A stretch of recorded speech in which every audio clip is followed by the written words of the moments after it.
Welcome back to the Moyne Way Podcast, where we explore the people, ideas, and everyday moments that shape life here at Moyne College, told through authentic stories, open conversations, and the spirit that makes this community one of purpose and belonging. Thanks for joining us this week on the Moyne Way Podcast. I am blessed to be in the presence of Mr. Michael Streissguth. Streiss like rice, goof like tooth. There we go. How you doing today? I'm well, thanks. It's great to be with you. Yeah, it's great. It's great to have you here. When I was thinking about our conversation, what really came to my mind is knowing all the stuff that you've been involved in with storytelling, being a professor, things like that. But I'm really interested to know some of the early contexts that kind of shaped you into the person you were today when it comes to like childhood and your youth. And what really comes to mind when you hear that question? Well, I was a big reader when I was a child, and my mother had a lot to do with that. She would take us to the library. She would make us check out books and bring them home.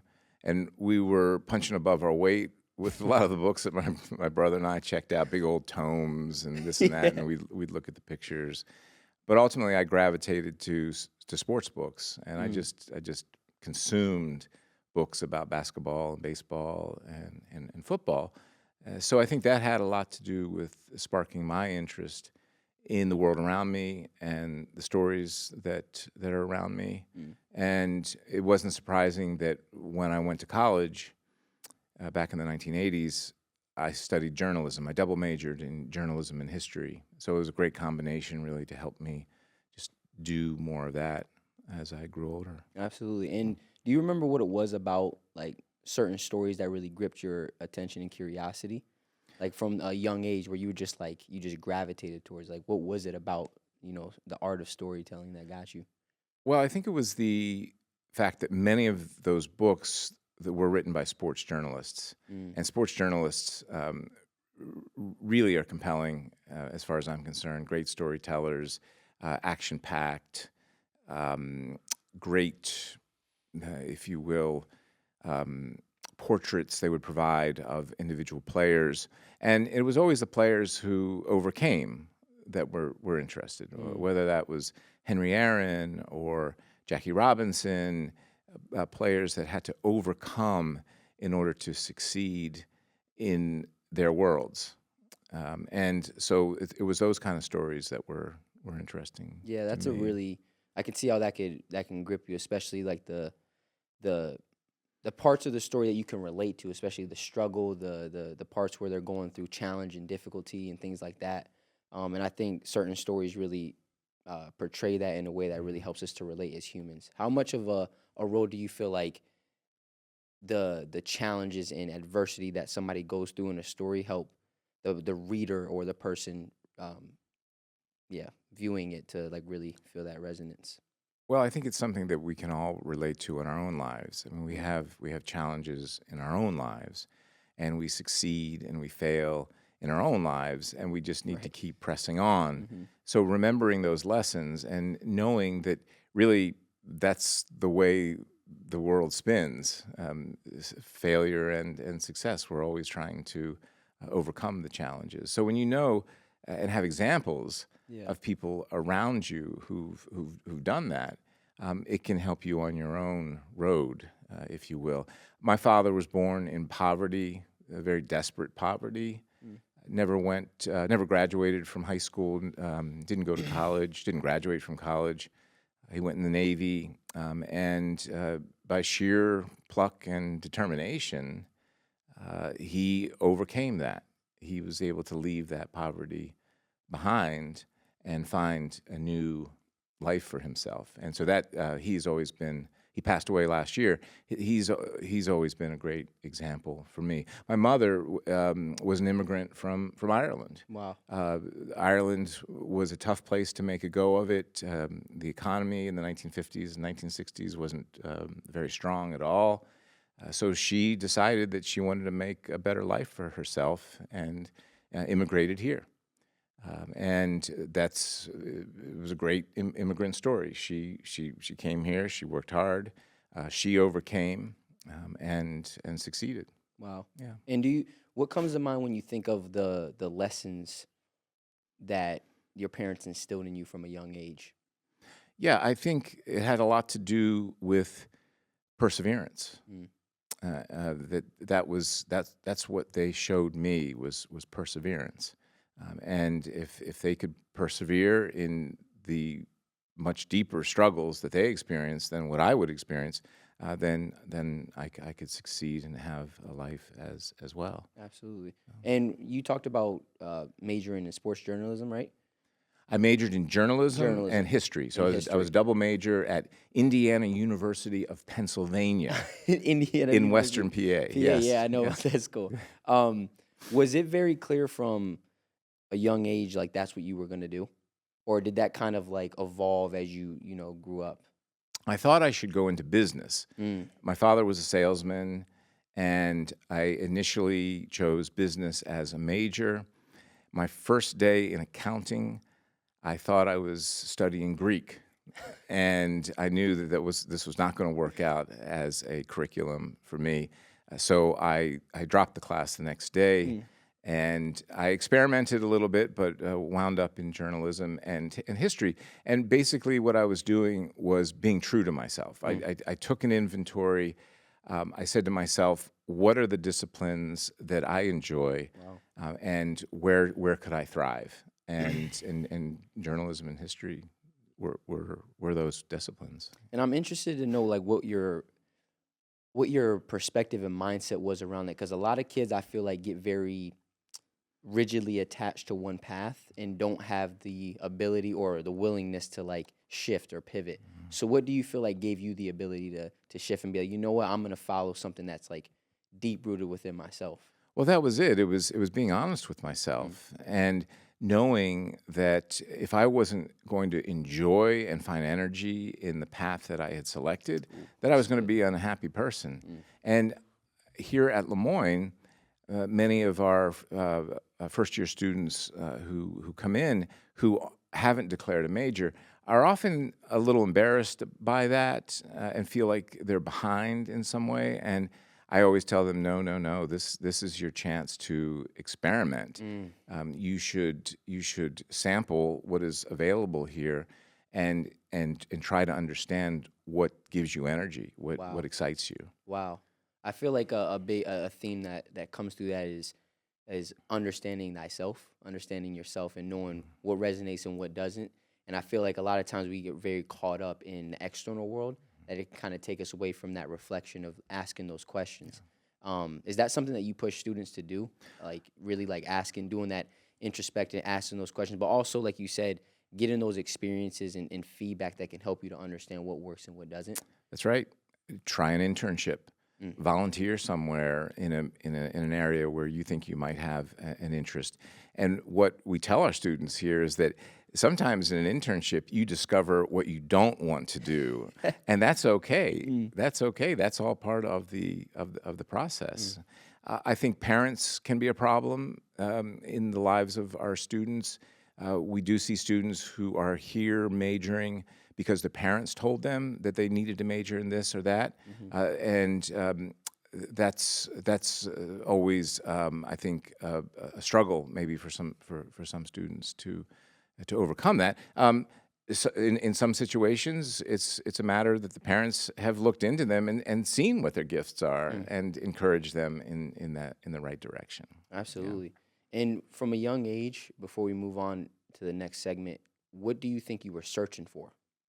Like deep down, what do you think you were searching for in the world, or when you were looking into books, or when you were just having different experiences? Like what was it that you were searching for that you brought into college? Well, thinking about it professionally, I did know that I did not want to be watching the clock throughout my workday. I didn't want to be in a job, because I had jobs like that, both in high school and in college, and actually early in my professional career as well. So I knew that if the day could go by and I was not looking at the clock, that I had chosen the right profession. Wow. So that was important to me to kind of use that as a gauge. What I don't think I necessarily thought about teaching as a way of serving. I don't think I looked at it in that respect. I thought, I did some teaching early on as an adjunct. I did teaching in graduate school, and I said to myself, this is something that I can succeed in. This is something that I can do. And it's only been later, after many years here at Moyne, where I think back and I see it as a way of service, and I've been grateful to have this job because we're in the people business here at Moyne, and serving people is just wonderful. Absolutely. And I feel like I find that difficult for some people, or some people find it difficult because there is a balance of like following your heart versus like living in the real world and feeling like you have to make money, you have to provide and stuff like that. So like, yeah, what for you gave you kind of like the courage to kind of remove yourself from that indoctrination that a lot of people fall into, where it's like, I just have to find a career that makes me a lot of money, rather than like for you, it's like, no, I want a career where I forget about the clock. Well, a wise man once told me he was the executive producer on an internship that I had in television, and he said that do what you enjoy and the money will come. And it's simple advice. It's simple advice, and it's turned out to be true. I've been able to make a living doing something that I really enjoy, and I'm grateful to have this job teaching here at Moyne. Yeah. I love that. And I mean, majority of your life has been spent telling stories. Why? That's a good question. I find inspiration in the stories of others, and it really gives me a charge to be able to go out into the world and discover stories and to scoop them up from out of the stream of life and bring them to readers, bring them to students. I love being able to be the one who tells students about some of our great broadcast journalists from the 1920s and 1930s, and I know that they haven't heard about these people, but the lessons that these figures from the past impart are quite valuable, and I enjoy having that role in their lives to be opening up these stories to students and, like I said, readers and people who view the documentary films I've made. Yes. And do you think there's an art to storytelling? I think there's a heart to storytelling. I think the finding the stories that excite you as a storyteller is always going to energize how you tell that story. You want to be excited by the stories that you're telling. You don't want to be telling stories just because they're trendy, or just because they have a certain cachet at this moment. To me, the storytelling that's truly great has been produced by people who've fallen in love with the story. Wow. And I think that's such an important point that I see a lot of my generation and the generation behind me fall into, especially with social media. Nowadays, it's very easy to want to do things because they're trending or because they can get you certain validation or certain views, rather than doing it from the intention of, this is something that excites me and feels true to me. And I think it really, like, the intention behind why you're doing something can change the direction of it. And also speak on the importance of patience, allowing things to develop, allowing things to cultivate, especially when you're young. You feel like you have to have everything figured out by 22, 23, 24 when you graduate. So speak on the importance of patience. I mean, you've been in so many different areas and experiences, and you're later on in your life. So yeah, speak on that. Well, I think when it comes to storytelling, it's certainly the case that some paths that you go down may not reap any fruit, may not produce fruit. There have been many projects that I've begun exploring that I've had to put aside because of various factors. Either I can't find the funding, or I can't find a book publisher, or the college doesn't think that a particular class is maybe important to the curriculum. We have a curriculum committee. Class ideas have to pass muster with them, and we have to understand that committee has wisdom as well. But I do think that in many instances, I've gone down a road chasing a story, and the story wasn't there, or the story was uh, too complex to tell in the format that I was working in, and you just had to. I just had to walk away, and fortunately, I have many other ideas. I keep in my briefcase a small notebook, Wow. and whenever I have an idea for a story, and I'm generally a long form storyteller, Okay. I write it down in the book, and I will never get to all of those stories, Yeah. but I always do have something to go back to when things seem to be dry. Mm. And for you, do you think those ideas and seeds and bits of inspiration come more from observing life or being like an active participant in it? I think it's both. I think it's being out in the world, it's meeting interesting people, it's attending events where we meet and expose ourselves to new people. It also has a lot to do with, indeed, reading and research. It's paying attention to other stories, for example, that have been told. Many kind of interesting examples of that.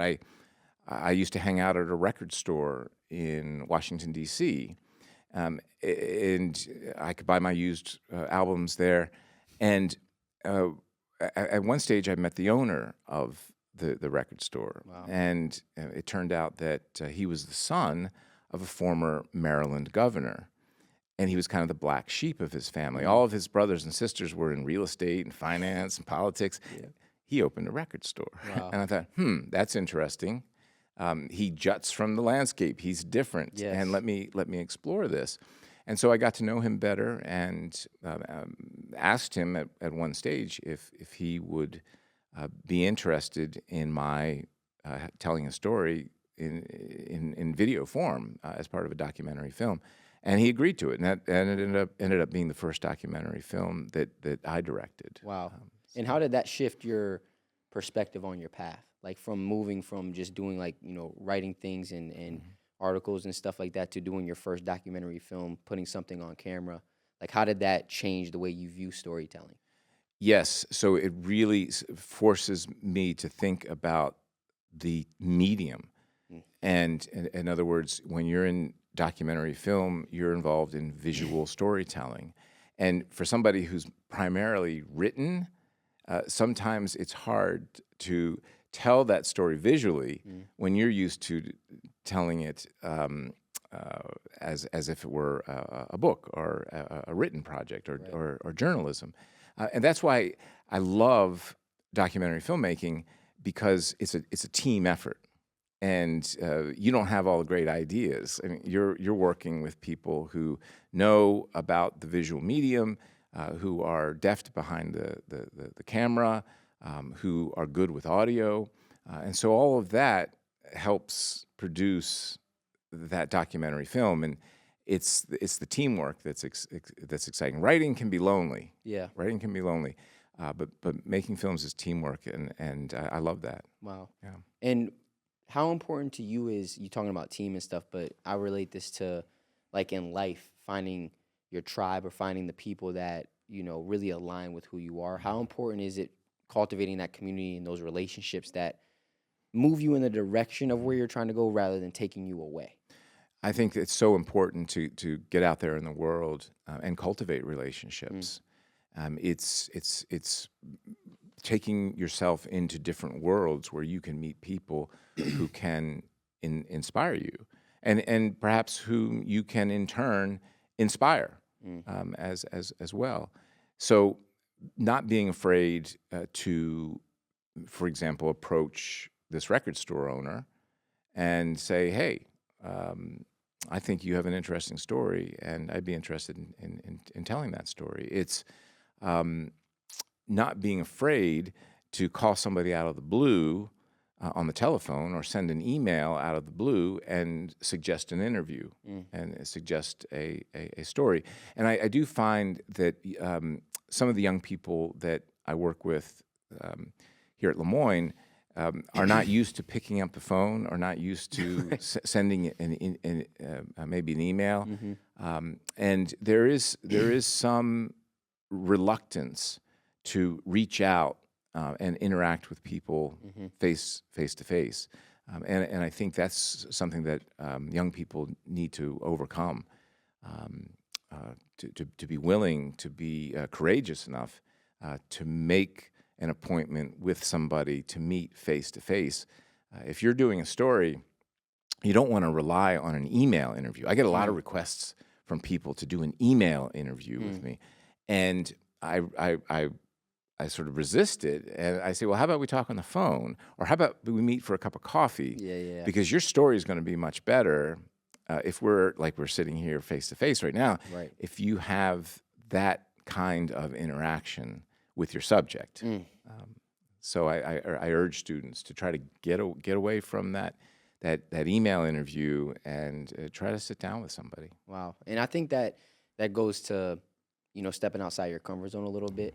And, when you were navigating those times earlier in your career, when you were young, maybe it was early 20s, whatever it may be, how did you navigate, man, like I feel uncomfortable stepping into this new territory, or I feel very scared to act on this. How did you still move through that? Like, what was that process like for you? I'm a naturally shy, kind of reticent person, and I knew that I just would have to sort of persevere, to just pick up the phone and ask the question, or write a letter and ask the question. I needed to step outside of my comfort zone. So a lot of it's internal dialogue. Oh yeah, Internal absolutely. conversation. Mike, you got to do this. You just got to do it. Or if you're not feeling strongly enough about doing it, maybe this isn't a story that's worth telling.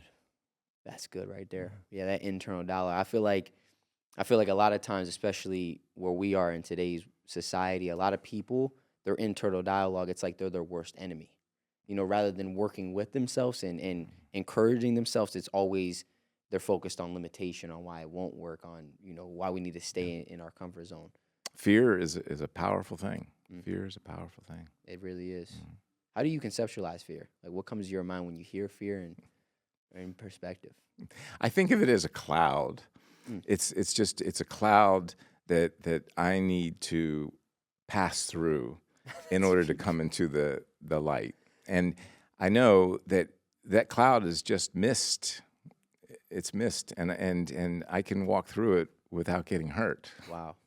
Wow. That kind of brings me to the idea of interpretation, the importance of interpretation. Because, like, if you interpreted that cloud as like a negative thing, as the enemy, as something you should run from, that's how you're going to experience it. But if you start to interpret it as, no, it's just something I need to move through gracefully, I don't need to run from it. Maybe I can't see on the other side, but I know that I can get there. We'll be okay. And I think that interpretation can help you to either move through certain experiences or avoid certain experiences. So I feel like you could tie that into storytelling. How important is interpretation, not only in storytelling, but in life? Yeah, and I think that gets back to interpreting yourself and knowing yourself. It comes from interacting with others, experiencing lives, getting to know yourself, and having that confidence to get to know others in order to find the information that you need as you're trying to discern what to do with your life, or if I'm trying to discern what to do with a story. I think it's that reaching out, it's that stepping forward, always moving forward. Wow, always moving forward. 20-year-old Michael, what are you telling him? Don't be afraid. Don't be afraid. Don't be afraid to experiment. Don't be afraid to try new things. I certainly can't say that I was never afraid. I still have to conquer fear. I still have to conquer lack of self-confidence. But as we grow older, I think we find the courage to try to overcome and conquer. And I think that's what I tell young people who are in their early 20s, who are in their teens. It's what I spent my life telling my own children. Don't be afraid. Don't be afraid to try. You may fail. You may fail. But that's life. But you're going to succeed if you're not afraid to step out. Wow. And are you in the mindset of so many others when they say failure is more important than success, or like it's important to embrace failure on your journey? How do you view that? I just think it's unavoidable. I mean, you're not going to move ahead if you're not stumbling and falling down every once in a while. So it's inevitable. Just embrace it. Just embrace it. Yes.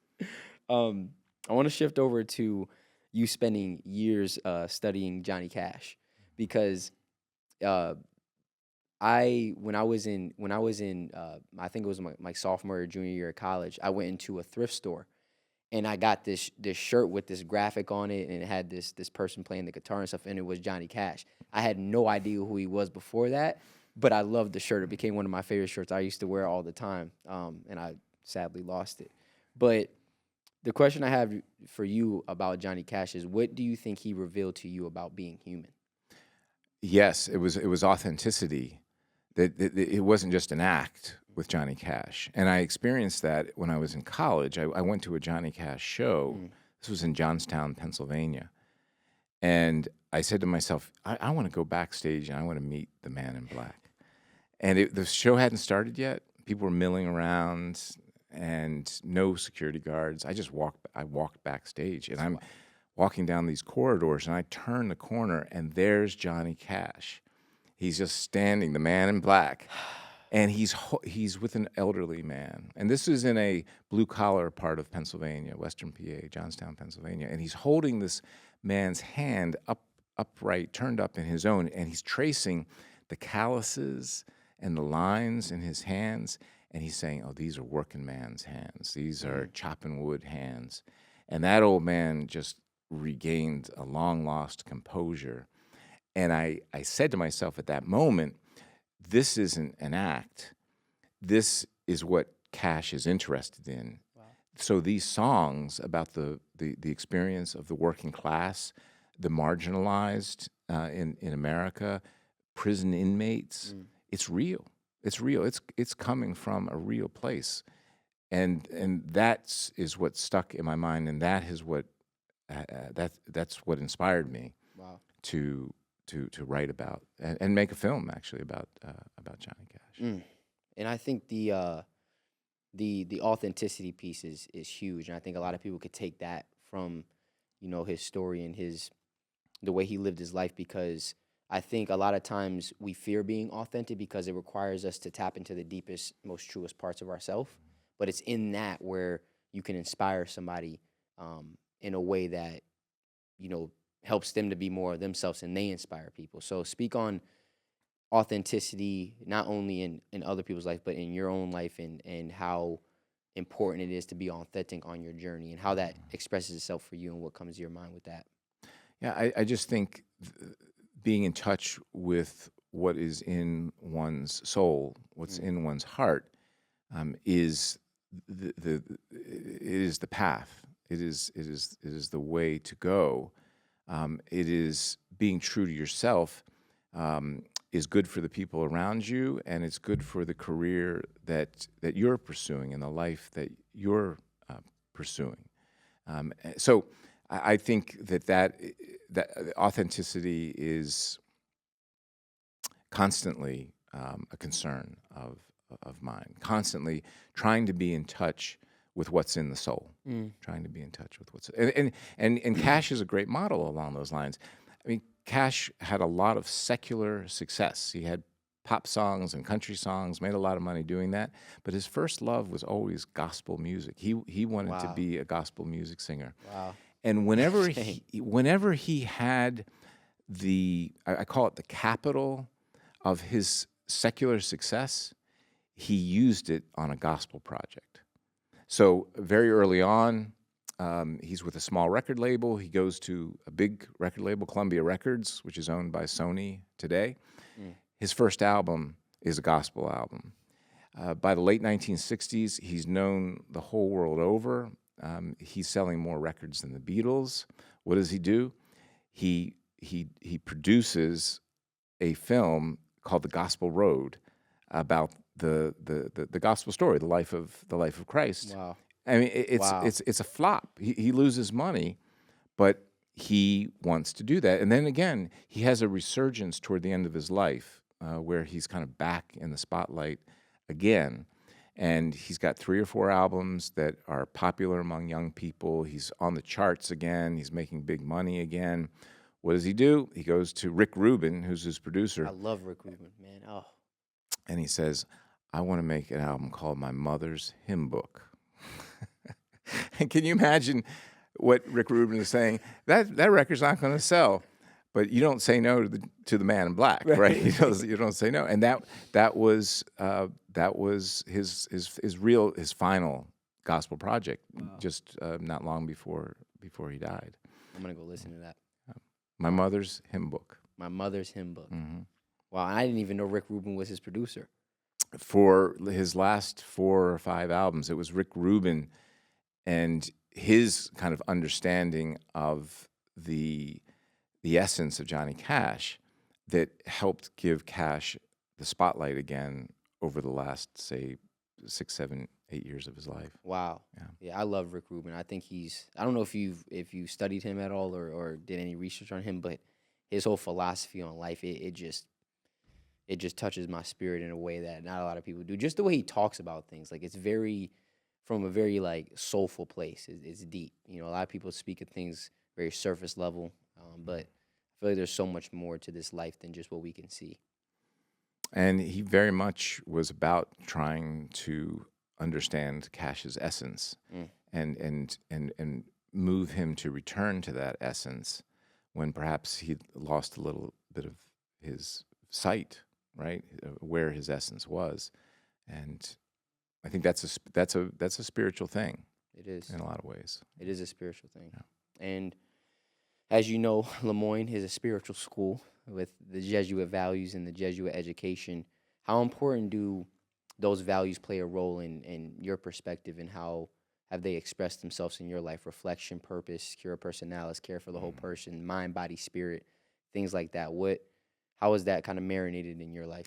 Yeah, the care for the whole person is important, and it's something that I really try to keep in mind as I teach, that this isn't just about imparting information or providing training. It's also about trying to understand the larger life that a student is experiencing, and working with them along those lines. Yeah, that's such a beautiful point. And from 25 years, you've been almost 30 years. Almost 30. Wow. Okay, from almost 30 years of working with young people. What are some things that a common thread that you see most young people struggle with, especially at this time and season of their life? I think some of it is a lack of confidence, a lack of confidence that this particular career path is going to work out, or it won't work out, or this major could be a problem, or hey, I kind of want to study abroad, but I don't really know if I have the confidence to do that. So it's really in many cases a lack of confidence. So many of our students do not suffer from a lack of confidence, but I do see it there among some of our students, and to the extent that I can have an influence on that, I'm encouraging them to try an internship that might be outside of their comfort zone, for example, or try a minor that may seem to be off the wall, but actually could open some new doors to them. Yeah, that's huge. The trials and putting yourself out there, because I've realized with confidence, it doesn't just grow from thinking. A lot of times it comes through those small little steps that you take every single day, and it doesn't need to be these big grand leaps that our mind tries to make us think we need to take. Sometimes it's just in those small little acts, like you say, that over time our confidence starts to grow and our willingness starts to grow. Something that this is just a personal thing that just came to my mind is adaptability. I feel like, you've been in so many different places and seasons of your life. How has adaptability played a role in you becoming a better version of yourself and just who you are sitting in front of me today, as far as different things happen to you that may be outside of your control, different things that you had to experience, and learning to adapt to those things without necessarily crumbling and becoming a shell to yourself?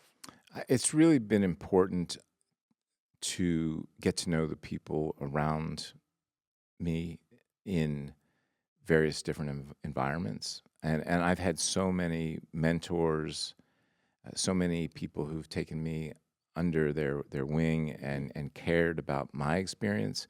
And that goes back to undergraduate and graduate and school and coming to Moyne. It's that relationship building that has created so many mentors in my life who've helped me from one place to the other.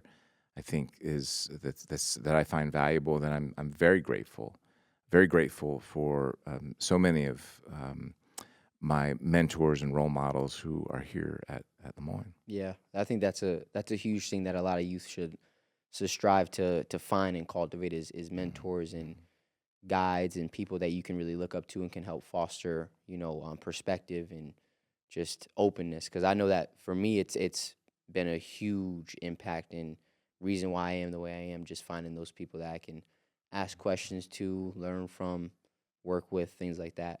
Since working with young people and really getting into teaching, how do you feel like it's shifted you personally? I think what it's done is help me think about what I do as service. So I think I may have come to teaching as a job where I'm just imparting information, imparting knowledge on students. But as I've worked at Moyne, I've begun to think about it as service, because I think Moyne promotes the idea, encourages the idea that we're here to serve. We're serving the whole person. And so it's not just about showing up for class with good lesson plans.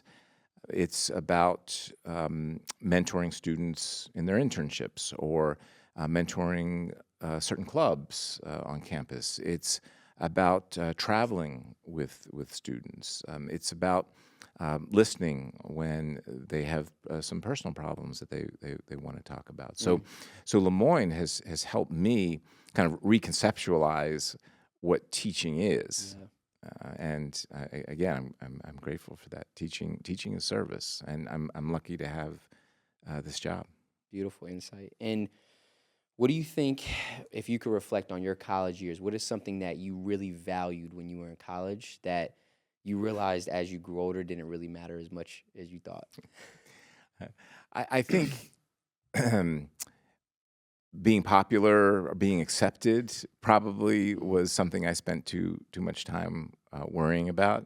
And when I look back on it, it's the experiences I had outside the classroom in activities. I was the station manager for WIUP radio. I started out as a jazz DJ on that radio station. Wow. And that was so important. I was also an RA, or we called them hall counselors, and that required some training. And because that was a job that required us to work with students who often found themselves in vulnerable kinds of places. So helping students, it probably was a bridge to teaching for me in some ways. As a hall counselor, was very important. It really helped me understand, I think, how to foster better human relationships. And so that was the case as a hall counselor. It was the case as a disc jockey and program director and station manager at a radio station. So what I'm saying is, don't be a closet major, right? Get out and experience all that a campus has to offer, because it's going to help you just as much as the activities you're involved in are going to help you just as much as the classes that you take. That's beautiful. I love that. And that's so good. And if you could instill one lesson into all students, what would it be? I know you just said one, but yeah. Yeah, I would get back to this idea of trying to overcome your lack of self-confidence or your fears.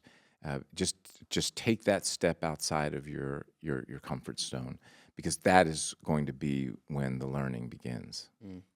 And before we get into the fast round questions, which are just quick fire, one answer questions.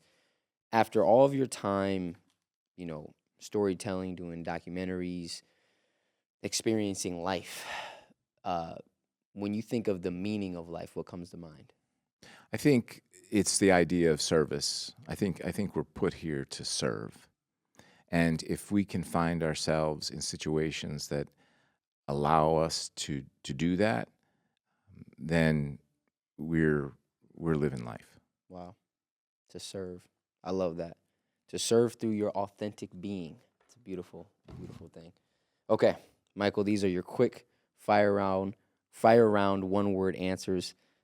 We do this with every guest at the end, so I'm excited to hear what you have to say. Okay, so the first one is coffee or tea? Tea. Tea, okay. I was getting that vibe, I'm not going to lie. Morning person or night owl? Night owl. Favorite spot on campus? Has to be the quad. Okay. What's a book, podcast, or show you'd recommend to all students? Well, that's a good one. I would recommend that every student read something by Richard Wright, the fiction writer who was one of the prominent African American writers and American writers in general in the 20th century. I teach a course on him. Richard Wright. Okay, I've never read anything from Richard. I need to tap Native Son. Native Son. Okay, I'm gonna tap into that. Who or what inspires you most right now? My wife, Leslie. Shout out to Leslie. If you could instantly learn one new skill, what would it be? Anything in the world? Woodworking, carpentry. Fire. That's a good one. That's a first. We haven't gotten that. The most common one, or I guess it's not the most common one. It's the one I would always go to, is just being able to know every language. But I love that. I love woodwork. Favorite food spot in or around Syracuse? Well, it has to be a pizza. A pizza. Is that downtown? Yes, near the Dinosaur Barbecue. It's really good, huh? Mm-hmm. Very good. Is it? I was there last night. It's Italian. It's Italian. It's pizza. The focus is pizza. Okay. But there's pasta and great salads. How is out of 10? What's the pizza? I would say it's a 10. I would say it's a 10. Really? Yes. Imaginative flavors and varieties. And how's the hold? Does it hold its shape, like when you hold it up, or is it floppy a little bit? In a restaurant, I tend to eat my pizza with a fork and knife. So I don't know. I love that. I'll have to try that. Okay. I'll have to pick it up. The and New try to York hold fold. You got to do the New York fold. But I got you. I'll do it. I'm gonna go because I actually live right by there, so I need to try it. One word to describe Lemoyne. Transformative. We've never gotten that. Dang, that's great. Okay.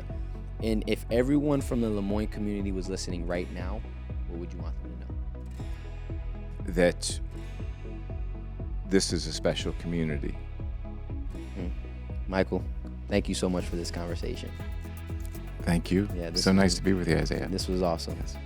And that is it for today. We want to give a huge thanks to LCTV for making this podcast possible here in the beautiful studio space, to the Carroll College of Arts and Sciences, to the Grace Center, and to Put God's First, whose support also helps to make this podcast run each and every week. Don't forget to follow and subscribe to the Grace Center and LCTV in the links below so you never miss out. And we will see you next week.